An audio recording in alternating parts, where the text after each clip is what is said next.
Doctor Manmohan Singh മുൻ പ്രധാനമന്ത്രി എന്നുള്ള നിലയിൽ ഇന്ത്യയുടെ സാമ്പത്തിക നേട്ടത്തിന് വഴിത്തിരിവുണ്ടാക്കിയ ഒരു വ്യക്തിത്വത്തിന്റെ ഉടമയായിരുന്നു അദ്ദേഹം.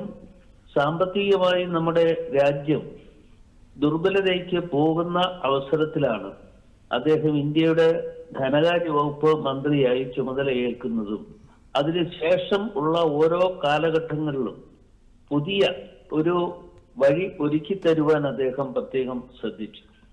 അദ്ദേഹം ലോകം കണ്ട ഏറ്റവും വലിയ ഒരു സാമ്പത്തിക വിദഗ്ധനായിരുന്നു. സാമ്പത്തിക രംഗത്ത് അദ്ദേഹത്തെ കവച്ചു വെക്കുവാൻ ഇന്നും ഇതുവരെയും ഒരാൾ പോലും കടന്നു വന്നിട്ടില്ല എന്ന യാഥാർത്ഥ്യം കൂടി നമ്മൾ ഓർക്കേണ്ടതായിട്ടുണ്ട്. ഇന്ത്യയുടെ താല്പര്യങ്ങൾ സംരക്ഷിച്ച് എടുക്കുക എന്നുള്ള ലക്ഷ്യമായിരുന്നു അദ്ദേഹത്തെ സംബന്ധിച്ചിടത്തോളം ഉള്ളത്.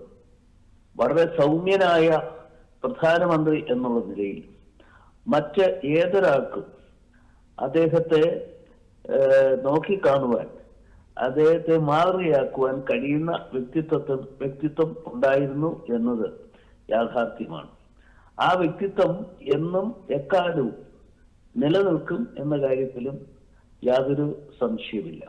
തീർച്ചയായിട്ടും ഡോക്ടർ മൻമോഹൻ സിംഗ് ഇന്ത്യയുടെ പ്രധാനമന്ത്രി എന്നുള്ള നിലയിൽ, അതിനു മുൻപ് ധനകാര്യ വകുപ്പ് മന്ത്രി എന്നുള്ള നിലയിൽ ചെയ്തിട്ടുള്ള ഓരോ പ്രവർത്തനങ്ങളും വളരെ വളരെ മാതൃകാപരമായ പ്രവർത്തനങ്ങളാണ് എന്ന് ചൂണ്ടിക്കാണിക്കുവാൻ ഈ അവസരം ഞാൻ വിനിയോഗിക്കുകയാണ്.